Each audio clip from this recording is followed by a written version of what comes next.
రాష్ట్రానికి సీఎం అన్నప్పుడు ఎట్లుండాలి ఏం కథ? ఇంకా ఆయన మాట్లాడే మాటలు ఇంకెట్లుండాలి?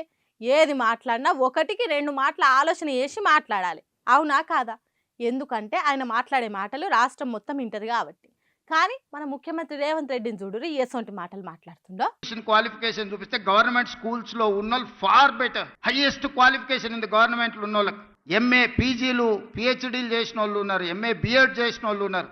వేరాజ్ in private schools hardly graduates ఉంటే కూడా ఎక్కువగా ఉన్నది. అయ్యా ఇన్నరా ఎంత పెద్ద మాట అన్నాడు మన సీఎం సారు. ప్రైవేట్ స్కూల్ టీచర్లు చాలా మంది డిగ్రీ కూడా చదువుండకపోవచ్చు, అలా గవర్నమెంట్ టీచర్లకు ఉన్నంత తెలివి లేదు అని బాజాబ్తో బయటకే అంటున్నాడు. మళ్ళీదేమన్నా తొలుసురా అంటే ఏమన్నా అనుకోవచ్చు కానీ ముఖ్యమంత్రి సారు మస్తు సార్ ఇట్లా ప్రైవేట్ స్కూల్ టీచర్లను అవమానిచ్చిండు. అప్పుడేమో ఇంటర్ పాస్ అయిన వాళ్ళు డిగ్రీ ఫెయిల్ అయిన వాళ్ళు ప్రైవేట్ స్కూల్లో టీచర్ లెక్క చదువు చెప్తుర్రు అన్నాడు. ఇప్పుడేమో ఇట్లా మళ్ళీ అది కూడా 4 గోడల నడమ మాట్లాడిండా అంటే ఏమని అనొచ్చు కానీ అంత పెద్ద సభలో ఇట్లా నోరు జారితే ఎట్లా అన్నట్టు. సరే సార్ మాట ప్రకారం ఉండొచ్చు, కొందరు ఏనో కాడ చదువు చెప్పరానోళ్ళు తప్పు చేసిన వాళ్ళు, కానీ అందరు అట్లనే ఉండరు కదా. ప్రైవేట్ స్కూల్లో పాఠాలు చెప్పి పిల్లగాలు మంచి ర్యాంకులు కొట్టేటట్టు చేసిన వాళ్ళు ఎందరో ఉన్నారు. ఒకవేళ అదే నిజమైతే సర్కారీ స్కూల్ టీచర్లే తోపనుకుంటే మరి సర్కారీ స్కూళ్ళలో పిల్లలు ఎందుకు ఎక్కువ మంది లేరు? సర్కారు బల్ల చదువు మంచిగా ఉంటుంది, పిల్లగాలకు మంచి భవిష్యత్తు ఉంటుంది, వీటిని మంచిగా తీర్చిదిద్దామనే మీ ఆలోచన చాలా బాగుంది సారు. కానీ ఇక తెలిసి తెలియకుండా ప్రైవేట్ స్కూల్ టీచర్లు అందరిని అవమానించరు చాలా తప్పు. ఒక సీఎంగా మీరు అనవలసిన మాటలు కాదు ఇవి. ఎవరో ఒకరిద్దరు తప్పు చేస్తే అందరినీ దూషించడం మంచి పద్ధతి కాదు. ఇంకోసారి ఇట్లా నోరు జారకుండా సర్కారీ స్కూల్లో చదువు చక్కబెట్టే పని ముంగటేసుకోరని అంటుర్రు